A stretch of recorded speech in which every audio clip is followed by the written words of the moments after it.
Bandiraɓe musidɓe tedduɓe heeɗiɓe rendaɓe gurdam, on calminama e mbadi kutujindi, on jurama, on ñaganama gueɗe moƴƴere. Mboɗo ñaagui on noon nde mbaɗaton like vidéo nde tawno ko jiɗɗen yewtidde e bandiraɓeɓe ko haala mbarka importance no fewi no fewi no fewi, nde tawno ko gueɗe guuraɗe hande e nder société men, ɗum woni ko jiɗɗen haalde. On jii e titre o mbimi hen ko subahana Allah, rewɓe mbatti wadde utilisé tababa e nder terɗe mumen, ko ɗum woni ko woodi. Tababa noon ummi ko côté Casamance. Holko woni tababa? Tababa ko hunde jillodirande, ko posone korwe bonɗe, jillodirte e cocaïne, jillodire e yamba, jillodire e cekkiri, ɗum ɓe unata ha ɗigga ɓe pewna ɗum. Rewɓe ɓe ene mbatta wadde ɗum e terɗe mumen ngam yo keɓ plaisir, kono noon ene saabi holko saabi rewɓe ɓe ene mbaɗa ɗum. Saabi ene rewɓe ɓe ene mbaɗa ɗum, ɗum ko so tawi wonde a waɗi ɗum e terɗe ma hankkadi a sohlata wondude e gorko, nde tawno en jii récemment ko ɓooyani ko, kala ɗo jaaɗa e nder réseaux sociaux ji ɗi, rewɓe ɓe ne mbiya wonde gorko wona projet, gordu projet, worɓe ɓe gona projet, nde tawno ɓe jaggi wonde ko worɓe hande ndesata, walla worɓe hande hay sinno so ndesi pour debbo o wawa hebde mumen plaisir wona hunde wemde. Ko ɗum saabi kamɓe ɓe jaggi wonde ko debbo ene wawi wurde tan gaga gorko ngam aksisaji ɗi gandanɗa hoorema hande goɗɗi e nder oɗo saaha ene jogui moyen nde mbaɗirta utilisé a sohlata gorko te aɗa wawi hebde hen plaisir. Ko ɗum addi ƴettude buralaji nannu ɗum e nder terɗe mumen. Voilà, ɓe kaɗani ɗon tan ɓe mbatti ƴettude ko hunde wotere nde gandanɗa hoorema wiyete ko tababa. Tababa noon ko côté Casamance Ziguinchor to, ko toon ɗum fewna. Wona ɗum noon tagno tababa ummade, tagno tababa ummade ko so tawi wonde a dañi gañande, jomumen ƴetta mbaɗa ɗum e gañande ma, beele gañande ma ne yawa yorde walla ne yawa sellude. Ko ɗum noon ɓe mbatti wadde utilisé e nder terɗe maɓɓe. Tababa ko condi yamba, condi cocaïne, condi cekkiri, condi korwe, ɗum woni ko rendinte. So rendinama ha paari une ha ɗigga wona condi, ɓe mbatti wadde ɗum e nder terɗe maɓɓe. Sababune wonde hen rewɓe mbiyata wonde ko kañumen so tawi dawi jippima so garti tawata kono tampi. Ɗum noon en tant que so tawi garti tawata kono tampi, ɗum noon ƴettat ɗeɗon gueɗe mbaɗa ɗumen e terɗe mumen, so mbaɗi ɗum e terɗe mumen beele enen mbawa dañde fartaŋe wawde tigui rigui ɗanade e wasde wondude e gorko, saabu ɗum tampere e tampere mbawa yadude. ɗum woni raison mumen. Won hen kañumen ne mbi wonde ko gorko wona projet, jaltini gorko e gurdam mumen, plaisir mo gorko fonno rokkude ɗumen o, ƴetta ndiɗon condi mbaɗa ɗum ha joni e terɗe mumen, beele ene mbawa dañde plaisir, hay sinno wonde jiyani gorko taw ene mbawa dañde plaisir mo jiiɗi wawde hebde o. Conséquence uji noon nani hen, saabu so tawi wonde a itti condi ndi a waɗi ɗum e tergal ma, mi nani wonde so tawi jomum ɗanima hay sinno a daasi ɗum finata. ɗum woni gueɗal ngal. Kadi won hen so tawi wonde ne mbaɗa ɗum utilisé e nder terɗe mumen ɗe, posone o wonda e nder terɗe mumen, so tawi wonde worɓe mumen gonde e mumen kewi ko faɗɗade. on nanani de, waɗoɓe ɗum utilisé e nder terɗe mumen ɓe, so tawi ɓe mbaɗi utilisé e nder terɗe mabɓe, so tawi wonde worɓe ɓe ene gonda e mabɓe tawra ko posone o ene hedde e nder terɗe mabɓe, so tawi worɓe ɓe tigui rigui gondi e mabɓe, kewi hen ko faɗɗade, jomum ene wawi mayde hen ni. Ene waɗi won hen so tawi wonde ene jibina, e nder jibinirgol ni, sa renaki fittandu ma ene wawi yaade hen. Ko ɗeɗo gueɗe hande goni guuraɗe e nder société ji men. Il faut pamen par ce que gonɗen koye wattande jamanu aduna o, ko wat boniyankagal ngal yimɓeɓe ɓuuri wawde hutorade eko moƴƴi ko, nde tawno hakkillaji ɗi koko mbayli, ɓerɗe ɗe koko ñawi bof e nder oɗo saaha mo gonɗen. bono yoni tan kay oɗon ƴetta kippoɗe, oɗon ƴetta buralaji, oɗon nanna ɗum e nder terɗe mon. hay goto suusa haalde. Kono ittude condi cekkiri ne wayi tosde ni, condi korowal ne wayi tosde ni e nder oɗon tuma. ƴetta yamba una ɗum ha ɗigga mbaɗa hen, ƴetta cocaine mbaɗa hen, jillodira ɗum aɗa waɗa e nder tergal ma. hande noon en tolnima e jamanu mo gandanɗa hoore ma yimɓeɓe ne mbiya songade woni wadde jonge. kala debbo mo gandanɗa hoore ma sa naati suudu mum a tawani ko wonanno e nder wañ ko e nder suudu mum tan wiyete wonde ko songaki waɗani jonge. par ce que les plupart hande e rewɓe so tawi ɓe jeehi duggirde au lieu ko ɓe dugga ko yimɓeɓe ñaami kono ɓe duggata kokoɓe mbaɗa e rewɓe maɓɓe kokoɓe mbaɗata e worɓe maɓɓe ko. hande ko ɗum saabi pour jiya ni gorko dañowo duuɓi 50 walla duuɓi 50 eko fawi walla duuɓi 40 eko fawi heddo e goragu ko probléme ne tawno goragu ngu fonno ngo jomum fonno ha joni jogade ko foti nde hitande ko ɗum ɓe poɗata e nder lewru woturu. ne tawno neɗɗo a wawa wiide wonde aɗa wonde e gorko ma, Allah rokkuma ko rokka gorko ma ko rokki ɗum ko e sa faami mbawon wondude e mbawon sekkodirde sans pour autant que gueɗe goɗɗe ene mbasa jillude hen wona naturel.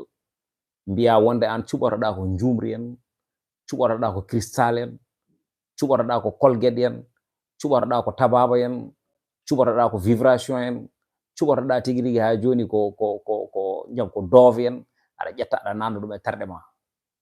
so tawi wonde yimɓe kaali wiya wonde non kaɗo haala kay eywa fewani en potani haalde nangam il faut pamon wonde gueɗel gotel no woodi. ne tawno société o ko wurata ko sujet ji tabou te ɗiɗon sujet ji tabou falla budda so tawi yimɓeɓe kalani ɗum eɗen gandi ma wood sukaɓe ɓe ganduɗa hoore ma nannaɓe nder ɗeɗo gueɗe taw ganda hol conséquence uji gonɗi caggal mum. ko rentade ɓuuri safrade. hande sa yeehi e hôpital uji he les plupart eko jiyata hen ko jiyata toon ko rewɓe ɓe gandanɗa hoore ma sa daari ɗumen e banggue jeese mumen ene mbayno jaam kono noon ko ñawɓe ne mbi bof enen ɓeene jogui cancer mo gandanɗa hoore ma aussi saboto ɗum koko jomumen mbaɗata utilisé ko ɗum woni ko addata ɗum ɓeɗo e nder oɗon tuma koko ñawi ne mbi bof par ce que terɗe mumen kala ɗo jooɗi taw ko guude mumen ene leppi ne mbi ceɓek. eywa ɗum noon no wawi wonde e nder société wiya wonde tigui rigui haalatake te aussi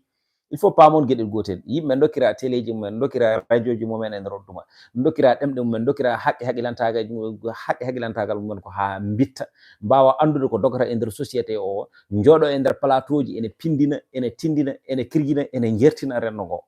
kono noon bon information ngaji ɗi keɓata par rapport e nder leƴƴi goɗɗi ɗi a heɓata ɗiɗon information ngaji par rapport aussi e nder leñol men mais holko saabi ɗum woto cikke wonde ko waɗata ko watte e nder leƴƴi goɗɗi ko waɗatake e nder rendoji men ko ɓuuri ɗum ene waɗe e nder rendoji men. probléme o kono rendoji goɗɗi ɗi cifori ni e jomumen tigui rigui miijoji mumen ɗo tolni ɗo eko mbawi yaltinde jomumen kaala ganda yimɓeɓe mbawa finande ɗum ko ɗum woni ko ala e men. saabu hunde foof hay sino ko e nder film aji men kala ko kalɗa walla kala hen ko puujiɗa hay sino ko kalɗa wontata jaam. sa joɗima e nder télé a haali ko ganduɗa hoore ma jaruɗa hen ko findino hay sinno a haali jomumen goɗon e jiiri hay jangguinoɓe sariya ɓe e nder oɗon tuma eɓe mbawi ɓe mbawno wadde utilisé yoga e wone konngudi mais jomumen mbiyata wonde ko mbatta ɗum so tawi mbaɗi ɗum tan jomumen mbiyata wonde ko ahan jomum yalti diine walla a fotani haalde ɗum hono ni henna te eɗen gandi Allah hay hunde ala ko moggi e haala makko kala ko fonno haalde e nder deftere makko nde o haali ko ha laaɓi wi cer e dro noon ko an jiɗo firde o woda no mogguirɗa ɗum moggira ɗum hono noon kono kala ka eɗen kaalen ha leera heewi hande joɗotoɓe e nder émission ngaji e nder téléji ene kaala soɓe kaali yonta hande o wawata famde koɓe kaali ko ne tawno noɓe cuudirta haala ka ni ko ɗum addanta jomum wasde famde ɗum. kono eɗen gandi ke hande ko wuura e nder société oɗo mo gonɗen vraiment a andat wonde aduna o hankanti o natti jarde haydara o natti wonde haydara ko neɗɗo waɗanno e suunde so woni e weñƴe wonano ɗum gacce hande neɗɗo farnorto ko wadde ɗum e weñƴe beele yimɓeɓe ne jiiya omo farnoro ɗum ko neɗɗo waɗanno hanki jaran ɗum wartade ko ɗum woni ko neɗɗo waɗata hande wona e weltade ɗum woni hannde ko woni e nder société ji men. Sen kaali ko non woni no woori, sen kaalani ko non woni no woori. Tababa, ƴetta ɗum tababa, ko waɗata no e uure sella. So debbo watti fullude ɗum e nder tergal mum ngam wasde yidde wondude e gorko, ko ɗum saabi hannde par exemple holno waliw jibinirte hannde e nder oɗo sahaa, walla holne basorɗo jibinirte hannde e nder oɗo sahaa. Wawa wonde, c'est parce que a wawa wondude e gorko ma mbiya wonde ka dawowo, gorko ma ko dawowo, e so gorko ma jippima, so tawi gorko ma sohlima, a yiiɗa wondude e mum, jaha mbaɗa utilisé hunde nde gandanɗa hoore ma, so tawi wonde a waɗi ɗum e tergal ma tan keɓa hen plaisir ɗanoɗa, walla natta yidde gorko ni e hoore mum. An noon mbiya wonde ya jibin ko barkini, an noon mbiya wonde ya jibirde ha joni ɓiɗɗo basorɗo. Comment ça peut être? Ko ɗum saabi noon hannde aduna o ne yaha, rewɓe ɓe ene natta salanade worɓe ɓe, worɓe ɓe ne keɓa hen ha joni mettere, ɓernde ne wasa ɓuuɓde, ɓiɓɓe ɓe ene toɓɓe, ene ngara mbasa wonde fajoɓe gacce, gona addoɓe gacce, ene mbayno kooce, gasata, sen kaali sen kalani. Donc ça c'est à revoir vraiment. ɗum ɗo mboɗo yiɗi vraiment message uji ɗiɗo mbaɗe véhiculé, waɗe jewte e nder oɗo sahaa, par ce que son ji ummima toon to Ziguinchor naɓe mbaɗirani ɗum pour wadde ɗum e tergal mumen, mbaɗirno ɗum ko pour so tawi neɗɗo o gañima, waɗe e nder waɗe uure mum e nder on tuma wona bactérie mo gandanɗa hoorema, so tawi waɗama hen automatiquement yora sella. ɗum noon so tawi wonde jomumen ƴetti batti sodde ɗum, ene mbaɗa ɗum remplaça e nder terɗe mumen, no hunde nde yurminima. Kala noon jedduɗo ko kalmi ko, à chaque fois moɗo adda information jeeya wonde wooda yedduɓe koɗoɓe jaaha ɓoosede ɓe jabta, par ce que kala ko pellitmi kalmi, mbaɗmi hen direct walla mbaɗmi vidéo kalmi, tawata ko mboɗo jogui hen source uji labɗi ceerɗo. Sa yeehi Google a waɗi tababa, sa yeehi Google a waɗi tababa, ma yeehi condi ndi, kadi maɓe kalane holko condi ndi waɗate utilisé e nder oɗo sahaa. Sa yeehi e nder YouTube a waɗi tababa, la même chose aussi, ma yi condi ndi, maɓe kalane holno rewɓe ɓe mbaɗirta condi ndi hannde e nder oɗo sahaa. Ñanden min mbaɗi hen émission toon to Pidi TV, min anda so tawi on jii ɗum. Donc nak c'est à revoir bandiraɓe musidɓe, mbatte hen hakkillaji mon no moƴƴi,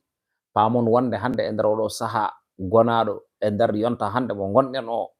ine wayno Allah hulaka enɗam renaka, ne tawno hanki yimɓeɓe gurno ko gurdam guertoɗe, kañumen gardoto coppi ndewa caggal, kono hannde yimɓe guuri ko gurdam kankeleje, ko kañumen tigui rigui ha joni gardoto, coppi ɗi gardoto, kañumen ndewa caggal. Donc so tawi wonde hannde société men o wurdi hono ni henna, holto paaɗen? Jafoɗon no fewi, mbaɗa andi connexion no kuppa, hay goto suusa haalde hannde e nder oɗo sahaa mo gonɗen, par ce que sa haali tan wiye wonde peut être ka bonɗoneji, walla sa haali wiye wonde a fotani haalde. Kono holno neɗɗo ƴettirta condi cekkiri, holno neɗɗo ƴettirta condi korwal, holno neɗɗo ƴettirta cocaïne, holno neɗɗo ƴettirta condi yamba, ndendina ɗum ɗo no wayi tosde ni, aɗa waɗa ɗum e nder tergal ma, e nder zakari ma, no e nder farji ma aɗa nana ɗum hen e nder oɗon tuma. Hoɗo aduna o fayi. Façon hunde fof noon yiyama ɗo, façon hunde fof yiyama ɗo henna, façon hunde fof rewi ɗo. Volet en jii volet ko hunde nde gandanɗa hoore ma, hande sa yeehi toon to cité mixa, walla yeehi e nder appartement ji sukaɓe ɓe, ma taw cukalon tokoson tolniɓe e jangde, tolniɓe e wawde wadde hunde, tolniɓe e wawde fewjude hunde, hande ko kañumen mbaɗata volet ko poɗɗe ɗe ganduɗa hoorema jogui ko degré ji. Foɗɗere hen fof so tawi wonde a waɗi ɗum utilisé, hakkille ma arata koye debbo, so tawi ka gorko, so tawi ka gorko hakkille ma, so tawi ka debbo hakkille ma ara e gorko. A yiiɗa ko ɓuuɓi, jiɗɗa tan koko wuli ko fof ƴewata ko mbajjuji cuddoɗa ɗum, walla sino koɓa gas jiima hen, ngam nguleki ki ene wawa ha joni yetadema.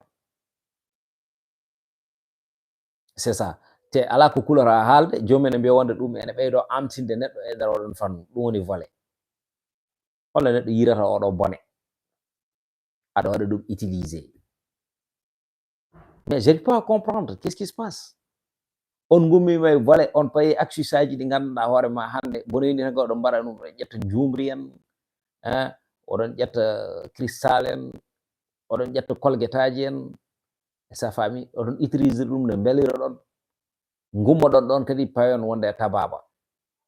mbiyon ɗum yonani on payon e tababa son mbiyama ni tan mbiyon wonde gorko wona projet holno gorko wonirta projet par ce que onon plaisir mo jiɗɗon hebde o gorko wawa ɗum rokkude wawa gasde ko ɗum woni ko garɗon mi yettin ɗon information pour gandon ɗum pamon ɗum teskoɗon ɗum ma en gartoy hen noon pour ɓeydade yaññade hen so allahu lamɗo jaaɓi te kala mbaɗowo ɗum utilisé yo faam wonde woni koye wartade nde tawno won hen so mbaɗi utilisé ɗum ɗon so ɗanima donkere yo pin haysa dasi ɗumen pinata wonnen so mbaɗi ɗum utilisé kañumen saabi ɗum ko wasde wondude e worɓe pour mbawa hebde hen plaisir kono noon an foof kam o tosat won hen noon so mbaɗi ɗum utilisé so gonde gorko gorko o heewi ko faɗɗade won hen so mbaɗi ɗum utilisé so tawi ene jibina ɓiɓɓe mumen ɓe so gari gardata koye probléme aji ɗi gandanɗa hoore ma gasata il faut gandon ɗum ɗon pamon ɗum ɗon teskoɗon ɗum ɗon ko heddi ko noon bon neɗɗo o wawi tan ko haalde kono noon bon so tawi wonde a tekki aduna a rondima hankkadi tampere hoɗimama kala nde belɗa ko noon woni mbaɗirta ɗum noon bande men tedduɓe musidɓam hotosuɓe so tawi ko tata hen oɗon jallo oɗon jaafo tawi ko yiɓɓe hen ganda ko guena goto mo scénario wodani ko ɗum garnomi hande yidde jewten welanno ko tawa eɗen mbawa ƴettude appel aji ni baji ɓe gara hen goto foof ara adda hen yiyanɗe mum kono noon bon ko hono ni tan ha saaha goɗɗo so tawi gueno haaji inchallahu rabbi merci beaucoup on jarama